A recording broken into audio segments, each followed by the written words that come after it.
Hey, it's Jeremy with Civitas Law Group here to do another kind of ridiculous court scene. We're going to see how good of an attorney Jim Carrey is in the movie Liar Liar. Fred, it's your duty to present the strongest case possible. The strongest case possible consistent with the truth. Will you let the judge decide what's true? That's what he gets paid for. You get paid to win. If you insist. Okay, so interestingly enough, we're insinuating that the judge here is what we call the trier of fact. She just said, okay, let the judge decide what's true. Actually, anytime you have a jury, the jury's job is to decide what's true. In a courtroom, you have the trier of fact and the trier of law. The trier of fact, usually a jury, sometimes it's the judge, but usually a jury decides what happened. The trier of law will decide things on like issues of evidence and things like that. So when she says, yeah, let the judge decide what's true, usually not. We're not going. You know, it's kind of funny. I almost forget. I was about to say, law firms aren't like that. We're carrying around 400 pages or 2 boxes of documents or something like that. Well, the fact is, yeah, actually not very long ago they were. Almost everything is stored digitally now. People walk into courtrooms with their computers and not a whole lot more, typically speaking, unless there's physical evidence like a criminal case. The gun's probably going to be there, or you know, if it's some type of assault or something like that, you're going to have those things. You might have photographs, but for the most part, even things like photographs or movies that you're going to show to the jury, you're going to do them straight from your computer. Every courtroom, you plug in to the equipment there at the courtroom, you walk in, hit play, you can present evidence to the jury. So we're not usually carrying around boxes of files anymore, but honestly, it wasn't very long ago that it was like that. The wife of a cold, distant workaholic, starved for affection, driven into the arms of another man. 7. Yeah, whatever. So what's interesting here, the movie's called Liar Liar, and yeah, of course they're insinuating Jim Carrey is just a massive liar, especially given the fact that this client just a couple minutes ago said, hey, this is good stuff, but it's not true. And now he's trying to correct her and convince her that it is true. But really, if you pay attention, what he's actually doing is spinning negative facts for his client, something that happens in courtrooms all the time. You have a job to present the facts in the best way possible. Whether they're good and you're presenting them as better, whether they're bad and you're trying to make them good somehow, it's part of your job. There's some facts that you just kind of try to, I mean, you never want to say you're burying them, but you want to make them seem less important or, you know, but that's your job. It's, of course, the other side's job to say, no, that fact actually is a huge deal, and we want to focus on that. So, yeah, he is stretching the truth way too far, and it is a comedy for crying out loud. He is stretching the truth way too far here, but in actuality, he's not technically lying. He's actually trying to spin facts for his client. You look like you're having a rough morning. Ding, ding, ding. What do we have for her, Johnny? Fletcher. Dana. All right, Samantha. How much will it take to put an end to all this? Okay, so first thing I have to tell you is that it looks like he took this case 2 days ago. We've only seen 2 nights since he came walking into his office with this big box of files. When a few scenes ago, you actually found out they've had another attorney assigned to it for a while. He just doesn't want to lie on his client's behalf. So this would be really not a good thing for the attorney or for the firm to do. I know a lot of clients come walking into the office going, oh, I've got, trial in a week. Can you help me out? Generally speaking, I'll say, no, I can't take your case to trial in a week. Has it been continued? Could we ask for more time? But if they say, no, the judge already told me the last continuance, we're moving to trial this Tuesday or whatever it is, I have to say, no, I'm sorry, I can't take that case.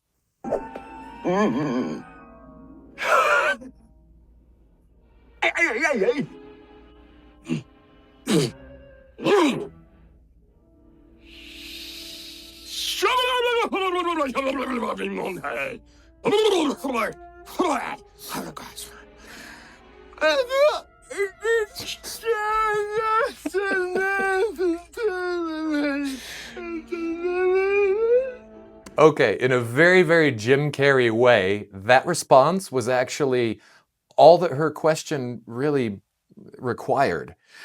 She's asking, what's your case, or what's your play, or how are you actually going to spin this at trial? How are you intending to beat me, trying to get all of the preparation in that she can? He's not under any obligation to share how he's going to try to win this case with the other side. You do have to make disclosures. You have to share with them all the evidence. If you're going to present a video or anything like that, you actually have to present all of that to the other side. Otherwise, you're not going to be able to present it at trial. But telling them what your trial strategy is, nah, you don't have to do that. So oddly enough, this horse teeth look that we've got going on here, that's all the response that question required. I realize that, Your Honor, but I would really like a continuance. I'll have to hear good cause, counsel. What's the problem?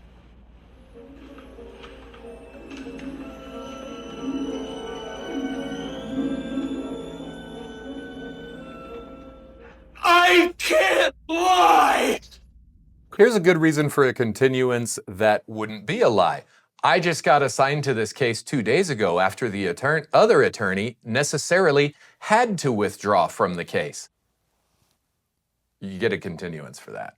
Probably. I mean, he said it's been delayed, but a change in attorney after 2 days, after saying, yes, the other attorney has to withdraw from the case, which he could make a reasonable case to say he has to withdraw because his client wants him to lie. They have a conflict on how the strategy of the case should move forward. Should she even be allowed to testify if in fact it is going to be a lie, which you're not supposed to allow your client to testify if it's going to be a lie.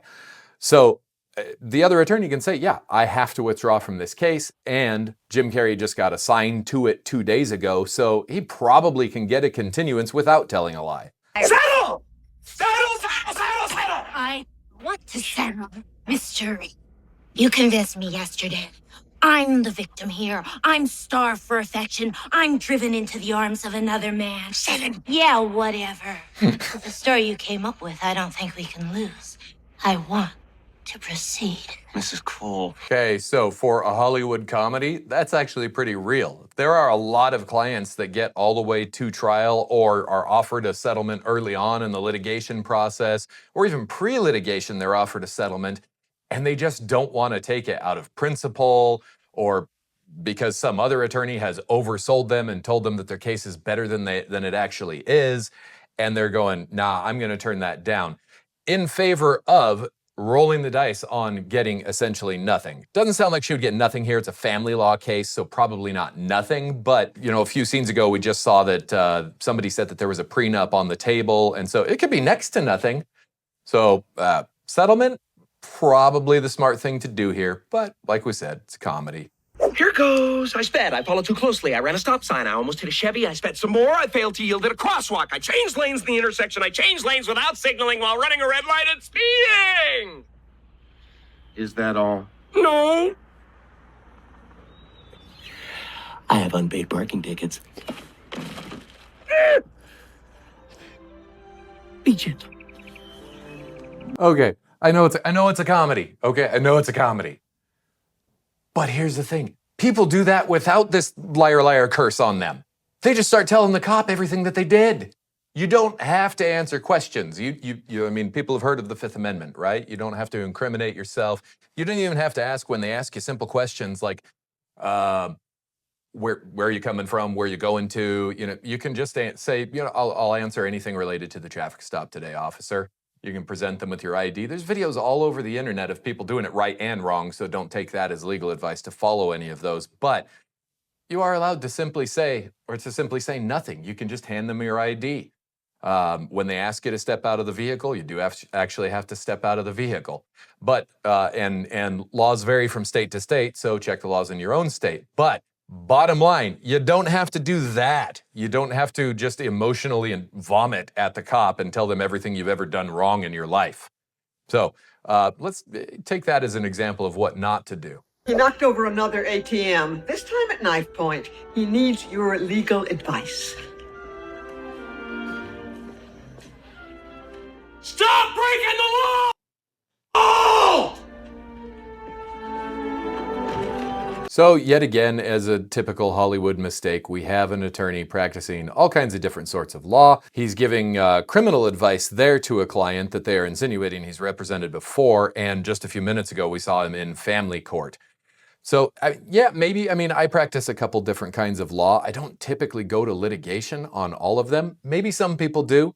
But especially in the modern era, it is much more common to see an attorney that just hyper focuses on one area of law. In fact, If you look in Google or whatever, you will see all kinds of attorneys that just say, oh yeah, I don't do criminal defense. I do DUIs. Or I don't do criminal defense, I do misdemeanors. So it's actually getting even more hyper-focused than it has been in the past. So this situation's getting less and less common all the time. Here she comes to wreck the day! History! Sorry, Your Honor. There, go. And Lupe, you keep those kids quiet. I'm not even close to kidding. Okay, not only is it awful to bring your children to your divorce trial, but also most courtrooms won't even allow it. Most courtrooms won't allow anybody under 18 to be in there. This doesn't look like it's in Arizona, so maybe they get different rules elsewhere, but I'd be really surprised if any courtroom was allowing children to be present for the divorce trial of their parents. But I was able to make a recording of one such session. Your Honor, as you are aware, Okay, it's a little thing, but I just happen to notice he pulls this tape out of his pocket as if he's been hanging on to it this whole time, and that it hasn't been presented to the other side already, that they don't already know what's on it, that they've already gotten a copy of the audio, that the copy's been given to the court so it can be stamped as, Exhibit A or B or whatever it is. No, this private investigator just pulls it out of his pocket like you've never seen this before. If they've never seen it before, it's not getting admitted. Yeah, no minor can enter into any legal contract without parental consent, including prenuptial agreement. prenuptial agreement! Okay, yeah, I know it's a comedy, okay? But this whole, you start off with sort of a realistic line of questioning where he presents her with a very simple, hey, is this a copy of your driver's license? Let's ask a few questions about that. He then did not say, is this a copy of your birth certificate? Let's ask some questions about that. But he did show her birth certificate and said, okay, there's some differences here. And they find out she was under 18, couldn't sign the prenup. Okay, as soon as he realized she was under 18, he could have just leaned across to the not prosecutor, but the other side here in a family case. This is petitioner. Could have leaned across to petitioner's counsel and said, just found out, didn't know before, my client was under 18 and couldn't enter into the prenup. Do you want to call for a recess so we can discuss settlement? Could have just done it that simply. Didn't choose to because it's Hollywood and it's fun, right? But probably going to go like that. Now, aside from that, the line of questioning there where he just asked simple questions and built information on information, pretty realistic. A couple little flaws in there, but pretty realistic overall. This Jordan fades back, swoosh, and that's the game! Nothing further, Your Honor.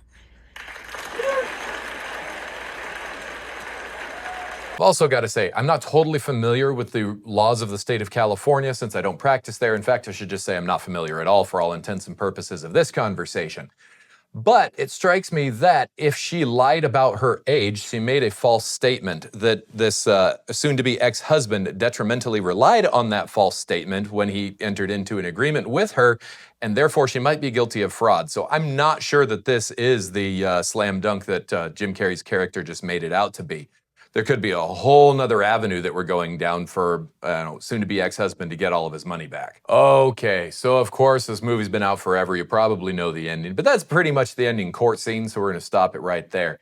So, that was Liar Liar. I'm Jeremy West with Civitas Law Group. We'll see you next time.